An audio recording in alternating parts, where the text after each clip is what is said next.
नमस्कार, मैं राकेश परमार और आप देख रहे हैं महत्वपूर्ण मुद्दा। मित्रों, महत्वपूर्ण मुद्दा में आज सबसे महत्वपूर्ण विषय तो ये था कि जो लालू के लालों से परेशान होकर के नीतीश कुमार ने पिछली बार लालू परिवार से संबंध तोड़ा था और कहा था कि मैं बिहार के रक्षा के लिए बना हूं, एक परिवार के रक्षा के लिए नहीं, वही सब अब दोबारा होने लगा है। लगातार 2 दिन तक जब लालू प्रसाद यादव के अपने दागी मंत्रियों को इस्तीफा देने की साहस, शक्ति, औकात नहीं आने पर नीतीश कुमार से जब पूछा गया तो उन्होंने कहा कि भाई मेरी हैसियत नहीं है, मैं तो बस मुख्यमंत्री बने रहने के लिए कुछ भी करूंगा। ये बात मैंने तेजस्वी जी पर छोड़ा है। अगर तेजस्वी जी को मुझ पर दया आ जाती है तो वो उन लोगों से इस्तीफा मांग देंगे, क्योंकि मेरी औकात उनसे इस्तीफा मांगने की है नहीं। मुझे तो जनता दल यू के मंत्रियों का इस्तीफा मांगने का अधिकार नहीं है। वो जिस पर मर्डर, बलात्कार और कई संगीन आरोप उनके खुद के विधायक ने लगाया है, मैं उनसे नहीं मांग पा रहा हूं, तो लालू प्रसाद की तो मेरी खैर हैसियत ही नहीं है। ये महत्वपूर्ण मुद्दा था। जैसा कि आपको पता है कि लालू प्रसाद का जन्म से पहले, मतलब पहले जन्मा उम्र में छोटा, नहीं समझे? मतलब कि आदमी बड़ा छोटा कैसे होता है? जैसे मान लीजिए मेरे 2 बेटी के बाद बेटा का जन्म है, मतलब पहले एक बेटी का जन्म है, उसके 3.5 साल के बाद एक बेटी का जन्म है, उसके 2.5 साल के बाद एक बेटी का जन्म है और उसके 2 साल बाद एक बेटे का जन्म है। तो मतलब उम्र में और जन्म में, तीनों में वो एक के बाद एक है। लेकिन लालू जी के परिवार में ऐसा नहीं है। आदरणीय प्रेमचंद जी को सादर प्रणाम, क्योंकि लालू परिवार हमेशा से बिरला रहा है, मतलब वो अजीब ही रहे हैं। मतलब जन्म से पहले बड़ा, उम्र में छोटा। अब पता ना आप लोग समझ पा रहा हूं कि आप समझ पा रहे हैं कि नहीं। फिर से एक बार प्रयास करता हूं। मतलब पहले जन्मा लेकिन उम्र में छोटा, तेज प्रताप यादव। तेज प्रताप यादव का जन्म तेजस्वी यादव से पहले हुआ है। कायदा से वो बड़ा भाई है, व्यवहार में भी वो बड़ा भाई कहलाता है। लेकिन वो विधायक के रूप में जो एफिडेविट दिया है उसमें उसका जन्म तिथि है वो तेजस्वी से छोटा है। मतलब घपला इनके जन्म के पहले से शुरू है। दागी और गैर कानूनी ये लोग जन्म के पहले से ही है। ये मैं नहीं करो भाई, मेरे को मत कहना कि यार ये लालू परिवार का विरोधी लग रहा है। ये लालू प्रसाद यादव के बच्चों का एफिडेविट बना रहा है, उनका जन्म सर्टिफिकेट बता रहा है। इसमें तेज प्रताप और तेजस्वी का तो दोष नहीं है, क्योंकि वो तो जाकर के अपना जन्म लिखवाए नहीं होंगे। लिखवाए होंगे तो लालू राबड़ी में से कोई। और लालू प्रसाद यादव के इन 2 बच्चों का जब जन्म हुआ था उस वक्त राबड़ी और उठा टेप थी। लालू प्रसाद यादव LLM LLB है एन कॉलेज पटना से। आप लोगों को शायद जानकारी न हो, लालू प्रसाद यादव LLB LLM है, मतलब बैचलर ऑफ लॉ और मास्टर ऑफ लॉ है। उन्होंने कानून में परास्नातक तक की शिक्षा हासिल की। अनपढ़ नहीं है लालू, वो परास्नातक कानून का ज्ञाता को जन्मदिन याद नहीं है अपने ही बच्चों का। ये घोटाला घपला कैसे हुआ, आज मुद्दा उस पर नहीं था, आज मुद्दा दूसरे पर था। इन दोनों लोगों ने असहज किया है नीतीश कुमार को, और नीतीश कुमार की हैसियत नहीं कि उस पर कुछ बोल सके। लेकिन मैंने आज मुद्दा बनाया है कि क्या भ्रष्टाचार, करप्शन अब कोई मुद्दा नहीं रहा? मित्रों, हम उसी देश के निवासी हैं, नागरिक हैं, उसी भारत के भारतवासी हैं जहां पर एक छोटे से इल्जाम पर सरकार गिर गई, एक आक्षेप लगने पर मंत्रिमंडल से मंत्री बर्खास्त हो गया, एक आरोप लगा, साबित नहीं हुआ, पूरी की पूरी सरकार बदल गई। उन पर थोड़ी देर तक के लिए आपको रोशनी डालता। मित्रों, भारत महान में अगर सबसे पहली करप्शन, भ्रष्टाचार या घोटाले का जो इल्जाम सर्वविदित है, जो लोगों के जानकारी में है, इल्जाम पहले लगे होंगे, प्रकाश में नहीं आए, बेईमानी पहले हुई होगी, लोगों को पता नहीं चला, क्योंकि यहाँ कहा जाता है ना कि पकड़ा गया तो चोर है और नहीं पकड़ा गया तो सयाना है। तो जो चोरी पकड़ी गई, जिस चोरी पर चर्चा हुआ, वो सबसे पहले जो याद आता है वो चोरी था महिंद्रा जीप घोटाला। और बहुत विशेष ध्यान देने वाली बात यह है कि ये घोटाला कोई अदना सदना सा आदमी ने नहीं उठाया था। ये घोटाला का खबर सदन को सूचित करने वाले शख्सियत के विषय में जान लीजिए कि किस आदमी ने, किस शख्सियत ने, किस महान आदमी ने इस घोटाले को रोशनी डाला, प्रकाश में लाया, इसको एक्सपोज किया। वो थे खोजी पत्रकार, स्वतंत्रता सेनानी, कानूनवीर, वकील भी थे बहुत बढ़िया, और तत्कालिक प्रधानमंत्री, जिस प्रधानमंत्री के सरकार के विरुद्ध घोटाले का इल्जाम लगा रहे उस प्रधानमंत्री के खुद के दामाद थे मिस्टर फिरोज खान, जिनको बाद में गांधी जी ने कहा कि खान हटाओ, वोट बैंक प्रभावित हो जाएगा, गांधी लगा लो, जिनको हम सब बाद में फिरोज गांधी के नाम से जानने लगे। वो फिरोज खान साहब सिर्फ तत्कालिक प्रधानमंत्री के दामाद ही नहीं थे, बाद के प्रधानमंत्री इंदिरा प्रियदर्शनी नेहरू, जिनको बाद में गांधी जी ने कहा कि भाई ब्याह होने के बाद तो तुम्हारा कुंडली बदल जाना चाहिए, गोत्र बदलना चाहिए भारतीय संस्कृति अनुसार। अगर तुम खान लिखोगे तो ये देश भर में जो हिंदुओं को बेवकूफ बनाने का हमारा पूरा योजना जो हम साजिश के तहत करेंगे वो तो पलीता लग जाएगा। तो तुम एक काम करो, खान हटाओ और गांधी लगा लो। ये ना तो किसी कानून में लिखा है। आदरणीय प्रेमनाथ द्विवेदी जी पंडित पुत्र हैं, वो बेशक मिलिट्री का अफसर रहे हैं, नागपुर में संतरा खा रहे हैं और इतने शानदार वातावरण में रह रहे हैं आरएसएस मुख्यालयों के बाजू में, लेकिन इतनी ज्ञान तो इनको जरूर होगी ना पंडित पुत्र होने के नाते कि आदमी को जाति बदलने का प्रोविजन नहीं है, ना तो किसी धर्म में है ना कानून में है। धर्म बदल सकते हैं आप, हिंदू से मुसलमान बन सकते हैं, मुसलमान से हिंदू बन सकते हैं, हिंदू से सिख बन सकते हैं, सिख से ईसाई बन सकते हैं, लेकिन जात बदलने का अधिकार नहीं है। जात बदलेंगे तो फर्जी मानी जाएगी, आईपीसी में भी, सीआरपीसी में भी, भारत के समाज में भी। नहीं तो सारे के सारे लोग आज की तारीख में दलित नहीं हो जाते, उनको फायदा हो जाता, या सारे दलित अभी ब्राह्मण नहीं हो जाते, क्योंकि वो लोग जानबूझ के अपना नाम हाइड करते हैं। राकेश कुमार आगे टाइटल नहीं लगाते क्योंकि उनको हीन भावना लगती है। वो बेशक आरक्षण के नाम पर चुनाव लड़ने वाला अपने जाति बताएगा, आरक्षण लेने वाला सीधे धीरे से जाति सर्टिफिकेट लगाएगा, लेकिन बाहर अपना नाम राकेश कुमार ही लिखेगा, आगे अपना जाति नहीं लगाएगा, वो अलग बात है।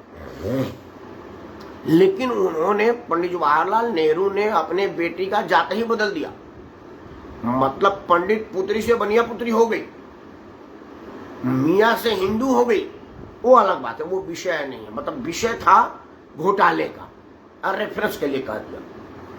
तो तत्कालीन प्रधानमंत्री आदरणीय पंडित जवाहरलाल नेहरू के दामाद और बाद के प्रधानमंत्री श्रीमती इंदिरा प्रियदर्शनी नेहरू खान गांधी, फिर से बोल देता हूं, इंदिरा प्रियदर्शनी नेहरू खान गांधी की, जैसे करीना कपूर नहीं लेते करीना कपूर खान, उसी के हिसाब से इंदिरा प्रियदर्शनी नेहरू खान गांधी की, जिसको बाद में शॉर्ट में हम इंदिरा गांधी कहते हैं। जैसे मेरा नाम राकेश सिंह परमार है, पूरा नाम जो सर्टिफिकेट में है और घर में है और वो जो मेरे उसमें है कुटुंब रजिस्टर में, वो जानते हैं वो बड़ा लंबा चौड़ा है, वो लिखा है ठाकुर राकेश सिंह परमार, लेकिन मैं कहता हूं नमस्कार मित्रों मैं राकेश परमार शॉर्ट में। उसी तरह से इंदिरा प्रियदर्शनी खान नेहरू गांधी का बाद में इंदिरा गांधी शॉर्ट है, उनका पूरा नाम यही। तो उनके पति परमेश्वर ने इल्जाम लगाया था, और आपको पता हो कृष्णा मेनन के लिए असहज स्थिति थी, पंडित जी को उनको निकालना पड़ गया था। दूसरा इल्जाम जो सर्वविदित है, जिससे सरकार चली गई थी, वो था बोफोर्स घोटाला। बोफोर्स घोटाला में राजीव गांधी के अपने मंत्री विश्वनाथ प्रताप ने एक इल्जाम लगाया कि जो बोफोर्स तोपें ली गई है उसमें दलाली की गई है सैम पित्रोदा के माध्यम से, सॉरी सैम पित्रोदा नहीं, मैं क्षमा चाहूंगा, सैम पित्रोदा को जो कंप्यूटर घोटाला किया था, खशोगी या अननान नाम भूल रहा हूं, वो जो इटली का नागरिक था जो सोनिया गांधी के घर में रहता था, अभी तक सोनिया गांधी के घर में ही रहा था, मरने तक, हालांकि मर गया, अभी पिछले साल मरा, कोरोना से 1 साल पहले, मैं नाम भूल रहा हूं उसका। क्वात्रुची, हाँ क्वात्रुची, मिखाइल कोतराची या कुछ ऐसे नाम था उसका। क्वात्रुची के माध्यम से और माध्यमों से दलाली ली गई है। और इस एक इल्जाम पर, हालांकि आज तक बोफोर्स दलाली का इल्जाम साबित नहीं हुआ दुनिया की किसी अदालत में। 20 करोड़ की दलाली पर कई 100 करोड़ रुपया खर्च हो गए, कई ट्रक साबूते विदेशों से आ गई, कई सीबीआई सीआईडी और राजनीति के लोग यात्रा करने देश विदेश घूमने आए जांच के नाम पर, लेकिन कुछ आया नहीं। लेकिन ये हुआ कि सरकार बदल गई।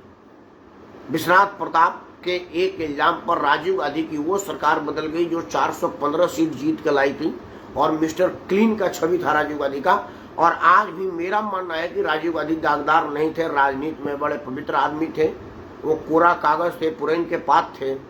लेकिन ऐसे लोगों ने उनको फंसा दिया और वो बेचारे राजनीति के चक्रव्यूह में फंस करके रह गए अभिमन्यु की तरह से। अभिमन्यु की तरह से वीर बालक नहीं थे, क्योंकि वो जिस माता पिता के संतान थे वो अर्जुन द्रौपदी जैसा नहीं था कि वो निकल जाता। तो बड़े पूत पिता के घर में खेती ऊँचे अपना करने वाला हाल है, वो बेचारे नहीं निकल पाए। लेकिन अब आज की जो स्थिति है वो स्थिति कितनी विकट, विभत्स और बुरी होती जा रही है, कुछ मिनट आपसे बात करूंगा। आज वीडियो लंबा नहीं रखूंगा। तत्कालिक से शुरू करते हैं आज का घटना। कल जो मनी सिसोदिया, मनी मतलब MONEY, अब मनीष जो है वो MANISH का स्पेलिंग बदल गया, उसका नाम का मनी हो गया, मतलब रुपया सिसोदिया जो है, जिसने शराब के घोटाले में जो कांड किया है, 2-3 बातें बता दूंगा तो आपको समझ में आएगी कि उसकी डेंसिटी क्या है, उसका मतलब उस घोटाले का मारक क्षमता क्या है। मित्रों, जो पहले का कानून था, जो भाजपा के सरकार में, शीला जी के सरकार में, मतलब कांग्रेस की सरकार में, भाजपा की सरकार में, क्योंकि दिल्ली में इसके पहले आम आदमी के पहले कांग्रेस की सरकार थी, उसके पहले भाजपा की सरकार थी। साहिब सिंह वर्मा, मदन लाल खुराना और सुषमा स्वराज के बाद शीला दीक्षित जी 15 साल और अब अरविंद केजरीवाल तीसरा टर्म चला रहा है। तो मनीष अरविंद केजरीवाल के भी पिछले टर्म से पहले, मतलब कोरोना के पहले तक कानून ये था कि भाई 1% कमीशन दारू वाले को मिलेगी। मतलब अगर 100 रुपया को दारू मिलेगा तो उसको 1 रुपया कमीशन मिलेगा, 99 रुपया सरकार के खाते में जाएगा। 1 रुपया के कमीशन पे 1% कमीशन पर दारू बिकेगा। और दारू की ठेका लगाने वाला जो बोली की रकम होगी वो तो हर डिपार्टमेंट में रख ली जाती है, वो सिक्योरिटी मनी वापस नहीं होती है। आप अगर बोली लगाने जाएंगे तो कहा जाता है कि ये सिक्योरिटी मनी रिफंडेबल है और नॉन रिफंडेबल है। वो निविदा में, मतलब टेंडर में वो शर्त होती है। लेकिन दिल्ली के दारू के टेंडरिंग में अब तक का शर्त यह है कि अगर आप टेंडर में बोली लगाने जाते हैं तो आपका जो सिक्योरिटी मनी है वो वापस नहीं होगी। एक फिक्स रकम होती है, आप इतना रुपये दीजिए और बोली में बैठिए। और वो करना हो तो मैं भी बैठ जाऊँ, मजे लेने के लिए 5 स्टार में वोटिंग होती है, आराम से खाना पीना खाऊंगा, तो जरूरी भी होता है। लेकिन अरविंद केजरीवाल ने L1, मतलब जो नेक्स्ट बाद वाला था, उसको, मतलब जिसको वो डिग्री मिली, टेंडर अवार्ड हुआ, उसने डॉक्यूमेंट पूरा नहीं किया। डॉक्यूमेंट पूरा न करना उस कंपनी की गलती है जिसने ठेका लिया। वो जो डॉक्यूमेंट ही पूरा नहीं कर सका तो उसका तो उस पर जुर्माना हो चाहिए, लेकिन केजरीवाल ने उसको पैसा वापस कर दिया। और सुना जाता है कि 1% दारू को बढ़ा करके 12% किया गया, और तय था कि 6% तू लेगा, 6% मैं लूंगा। मनीष सिसोदिया का सिपा सलार, जो अरविंद केजरीवाल मनीष का दाहिना हाथ है, उसके नाम से नंबर 1 में पैसा ट्रांसफर हुआ। एक तो आजकल समझ में नहीं आ रहा है, घोटाले पर पहले आदमी चोरी छिपे अंधेरे में इधर उधर मुंह मार के अंडर दी टेबल उसको कहा जाता था, कि टेबल के नीचे से लिया जाता था। अब बैंक ट्रांसफर में ले रहा है। वो शिवसेना का बकवास वाला सांसद जो प्रवक्ता बकबक करता रहता है, उसने भी ट्रांसफर 1 करोड़ कुछ लाख रुपए अपने बीवी के नाम से ले लिए। मतलब अब घोटाला में लोगों को ना तो डर रहा ना लाज रहा, बैंक ट्रांसफर में घूस ले रहे हैं भैया, कि आप घूस दे रहे बैंक में दीजिए, छोड़िए, हमारा कुछ नहीं होगा। मतलब इतने निश्चिंत हो गए हैं घोटालेबाज, जिन्हें ना तो कोई समाज का डर है, ना कानून का डर है, ना ही अपनी इज्जत प्रतिष्ठा का डर है। क्योंकि अब घोटाला में नाम आने से आपका प्रतिष्ठा बढ़ रहा है, आपका प्रतिष्ठा प्रभावित नहीं हो रहा है। मैं भी अपने बेटी के लिए शादी का लड़का ढूंढ रहा हूँ। कई लोगों ने बोला कि देखिए तनख्वाह तो इससे 30,000 रुपया है, लेकिन 30,000 रुपया रोज की आमदनी है, आप ब्याह करिए तो मैं हाथ जोड़ लेता हूँ। मतलब 30-40 ऐसे लड़के मुझे बताए गए कि देखो राकेश भाई सरकारी नौकरी में है। एक तो वो डीएम ऑफिस में क्लर्क था, बोला कि यार मेरी लड़की पीजी है, पीएचडी है, वो क्लर्क से शादी नहीं करेगी, मैं नहीं करूंगा। राकेश भाई डीएम ऑफिस का क्लर्क है, आपको पता है तनख्वाह बेशक उसकी 50,000 रुपया है, 40,000 रुपया रोज का टेबल है उसका। मैं बोला भाई साहब है तो क्लर्क है ना। मतलब ये स्थिति है कि लोगों को शादी ब्याह में बताना पड़ता है कि लड़कवा को परिवार है। भ्रष्टाचार अब आदर्श हो गया है, सम्मान का विषय हो गया है, मतलब वो एक डिग्री हो गई। आज लोग घूस ले रहे हैं तो बैंक ट्रांसफर के माध्यम से, उन्हें कहीं शर्म नहीं। इस बात की चिंता मुझे नहीं है, चिंता इस बात की है कि इस पर जनता ज्वलित नहीं हो रही है। आम आदमी पार्टी के सारे ठुल्ले से लेकर के आधिकारिक प्रवक्ता तक, ठुल्ला शब्द का मैं इस्तेमाल नहीं करो, केजरीवाल स्वयं का है, उसके बाद को दोहरा रहा हूं, सब के सब घोटाले पर कह रहे हैं कि हम तो स्वागत कर रहे हैं जांच, क्योंकि उनको पता है जांच में नाम आने से उसे कोई शर्म वरम है नहीं, बल्कि वो कह रहे हैं कि मैं प्रधानमंत्री बनने का उपयुक्त कैंडिडेट मैं ही हूं, 24 में केजरीवाल ही प्रधानमंत्री बनेंगे। अब इस पर थोड़ा अगर आप हंस लीजिए, मैं एक हंसी वाली बात कह रहा हूं आपसे। आमतौर पर मैं बड़ा सीरियस वक्तव्य देता हूं, हंसी नहीं करता, लेकिन ये वाला हंसी में लीजिएगा। मित्रों, नरेंद्र मोदी के सामने अरविंद केजरीवाल की स्थिति जानते हो कैसे है? जैसे मैं कहूं कि भाई साहब मैं फेसबुक लाइव लगा रहा हूं और 2 आदमी अभी मेरे को देख रहे हैं और 10-5 लोग व्यूज में आते हैं, 5-6 लोग लाइक करते हैं, 10-20 लोग शेयर करते हैं, और जब मैं इसको YouTube पर डालता हूं तो 4-5 लोग YouTube पर भी लाइक दे देते हैं। अब इतनी भारी समर्थन है अरविंद केजरीवाल की, छोड़े मेरे से नरेंद्र मोदी को खतरा है कि अगले बार मैं कहीं प्रधानमंत्री ना बन जाऊं, क्योंकि इतना भारी समर्थन मुझे मिल रहा है। 5 आदमी YouTube पर लाइक करता है, 10 आदमी फेसबुक पर लाइक करता है और 4-5 आदमी व्हाट्सएप पर मेरे को संपर्क करते हैं। इतनी भारी समर्थन। यही अंतर केजरीवाल और नरेंद्र मोदी में है।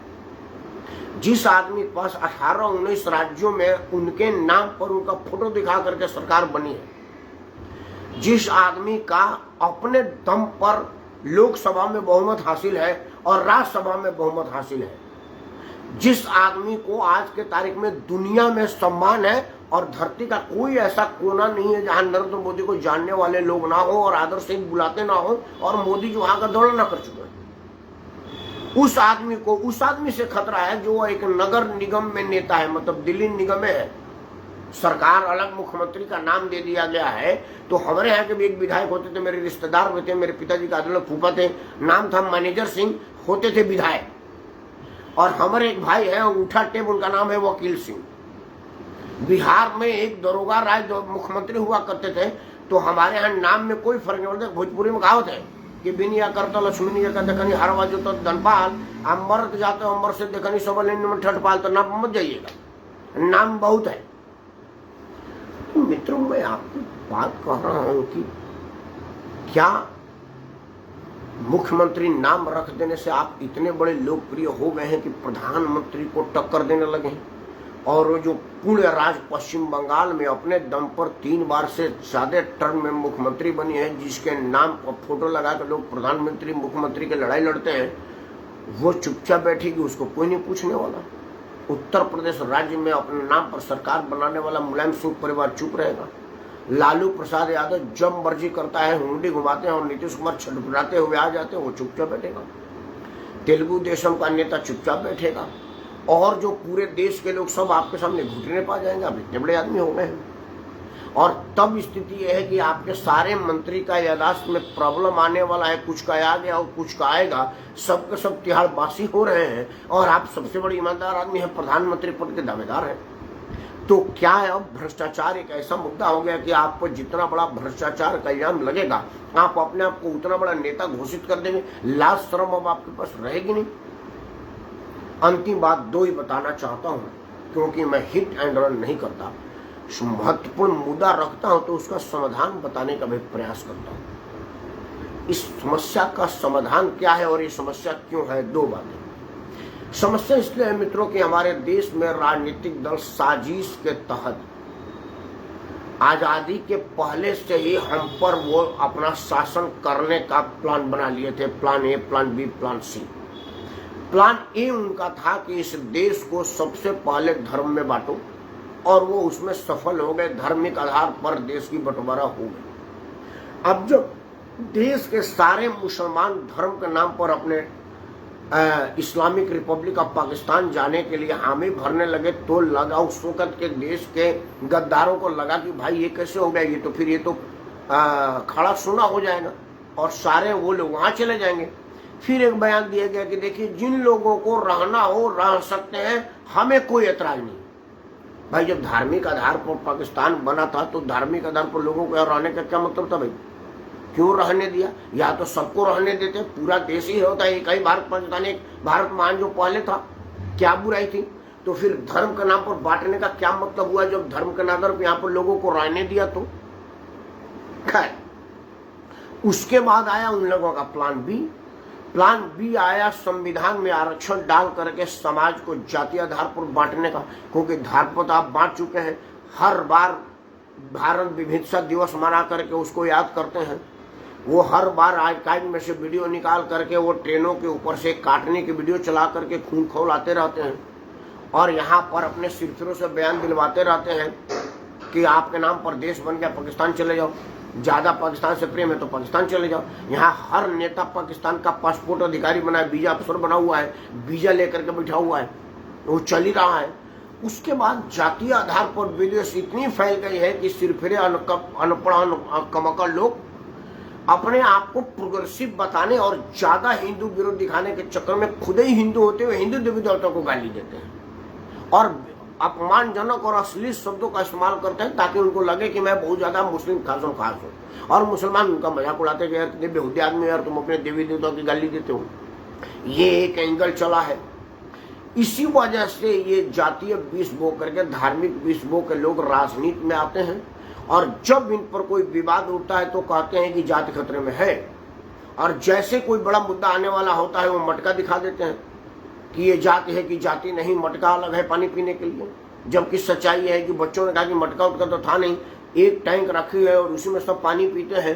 पानी पीने के विभाग मास्टर ने थप्पड़ मारा था और उस पर जातीय एंगल डाल दिया गया। मैं कहता हूं कि आपको अलग मटका होने पर परेशानी है और अलग संवैधानिक शक्तियां मिलने पर परेशानी नहीं है कि हम और आप दोनों एक ही स्कूल में पढ़ते हैं और आपको संविधान ने शक्ति दिया है कि आप फेल भी होंगे तो आपको पास कर दिया जाएगा, आप 30 नंबर लाएंगे तब भी आपकी नौकरी सुनिश्चित हो जाएगी, और मैं 99 नंबर लाऊंगा तो बाहर दिया जाऊंगा। इस पर आपको अंतर नहीं है। आपका एक मटके से परेशानी होगी कि मेरा मटका अलग क्यों है, और आपकी सब कुछ अलग है, इससे आपको परेशानी नहीं है। अगर आपको मटका से दिख है तो आप मटका फोड़ दीजिए और वो संविधान फाड़ दीजिए जिसमें आपको संवैधानिक रूप से अलग थलग किया गया। आपको अलग भारत के धार्मिक ग्रंथ ने नहीं किया है, रामायण ने आपको अलग नहीं किया है, उपनिषद ने नहीं किया है, गीता ने नहीं किया है, आपको अलग किया भारत के संविधान ने। तो आप उस संविधान को फाड़ी आग लगे जलाइए उस संविधान को जिस संविधान ने आपको अलग थलग किया हुआ है। मटका अलग तो ना तो किसी संविधान में लिखा हुआ है और ना ही किसी किताब में लिखा है। मटका अलग तो आप करवा रहे हैं अपना, आपने स्वयं को शुरू, उस पर आपने ऑब्जेक्शन किया नहीं, एक मटका ही आपको दिख रहा है। सोचिएगा इस विषय में मित्रों। जब तक जातीय विष इस देश में फैली रहेगी, ये विष बेल ऐसे उपजे रहेंगे और ये चोरी बेईमानी घटिया बदमाशी करते रहेंगे और कहेंगे कि मैं आपका जात वाला हूँ, और ये राकेश कुमार सोर समाज का है, प्रेम देवी ब्राह्मण समाज के हैं, और ये लोग हमको देख नहीं रहे हैं। जाति एकता बनाए रखे और आप उनका बेईमानी छोड़ दीजिए। अब कोई भी बिहार का आहिर ये नहीं कह रहा है कि भाई चलो तुम आहिर हो, मान लिया तेरी बात को, लेकिन वो अपने जीजा जी को मीटिंग में काहे बैठे हैं? किस इंचार्ज से भी जीजा जी को मंत्री बना दिया, अफसर बना दिया, सेक्रेटरी बना दिया, डायरेक्टर बना दिया, ओएसडी बना दिया, क्या बना दिया? मान लिया तो वही है भाई, तेरी लोग आलोचना कर रहे हैं, लेकिन वो संजय यादव को काहे लिए बैठा है? वो क्या था? सेक्रेटरी मंत्री के बगल में सीएम मंत्री के नेक्स्ट वाला चेयर बैठा जिसमें चीफ सेक्रेटरी बैठना चाहिए, क्या था? चूंकि दिमाग में ही हमने जातीय आधार पर इतना विष बो रखा है कि हमें और कुछ दिखती नहीं, और जब तक दिखेगी नहीं भ्रष्टाचार मुद्दा रहेगा नहीं, क्योंकि नेताओं ने चाहा है कि भ्रष्टाचार मुद्दा न हो। आप देख रहे हैं कि मामला भ्रष्टाचार का है और वो न्यूयॉर्क में अखबार में बात कर रहा है। वो एक बार भी सीबीआई के छापा क्यों पड़ी, उसमें से दस्तावेज पकड़ेगा, उस पर क्या करना है, दारू के ठेका पे आपसे गलती हुई कि नहीं, इस पर क्या करना है। स्कूलों की दशा इतनी खराब है कि दिल्ली की परसेंटेज रोज रोज गिरती जा रही है। इस पर मनीष सिसोदिया और केजरीवाल का गैंग कुछ नहीं बोल रहा है। वो सिर्फ एक ही सवेरे से एक ही बयान, कल से आज तक जितने टीवी, 3-4 टीवी पर मैं भी था और बाकी टीवी देख भी रहा था, 2 ही बयान आ रहा है। न्यूयॉर्क टाइम में खबर छपी और अगले दिन प्रधानमंत्री ने छापा डलवा दिया। और दूसरा कि 2024 में प्रधानमंत्री का प्रबल दावेदार दो नरेंद्र मोदी नहीं, अरविंद केजरीवाल है और जनता ने केजरीवाल को मंत्री प्रधानमंत्री चुन लिया है। इसी बात की छटपटाहट। अब इसमें ये बताइए कि वो घोटाला सीबीआई का इसलिए छापा मार रही है कि भाई तुम प्रधानमंत्री को उम्मीदवार हो, या इसलिए छापा मारे का अखबार में नाम कहीं छुपा दिया। सीबीआई ने छापा मारा है कि दारू में घोटाला क्यों किया, उस पर बोलो। प्रधानमंत्री तो देश की जनता जानती है कि वैकेंसी ही नहीं है, जो चीज में वैकेंसी नहीं है उस पर चर्चा क्या। लेकिन आप चर्चा उस पर करेंगे जहां वैकेंसी नहीं है, चर्चा वही नहीं करोगे जहां बात करने का स्कोप है। विचार जरूर करिएगा। और अगर इसी तरह से चलता रहा, एक दिन स्थिति आएगी कि आप सोमालिया बन जाएंगे। और ये तो क्या करें, पहले जहां से निकल जाएंगे, जैसे श्रीलंका का राष्ट्रपति निकल गया, जैसे पाकिस्तान का प्रधानमंत्री निकल जाते हैं, जैसे अफगानिस्तान के लोग निकल गए। आप कहाँ जाइएगा? आप 130 करोड़ हैं, आपके लिए कहीं कोई शरण नहीं है। विचार जरूर करेगा। तब तक परमपिता परमेश्वर आप पर अपना सर्वोच्च आशीर्वाद बनाए रहे। भोलेनाथ और श्री कृष्ण की कृपाएं आप और आपके मित्रों, शिक्षितों और परिवारजनों को बनी रहे। इन्हीं शुभकामनाओं, मनोकामना साथ मैं राकेश परमार आपको सादर प्रणाम करता हूँ। जय हिंद, वंदे मातरम।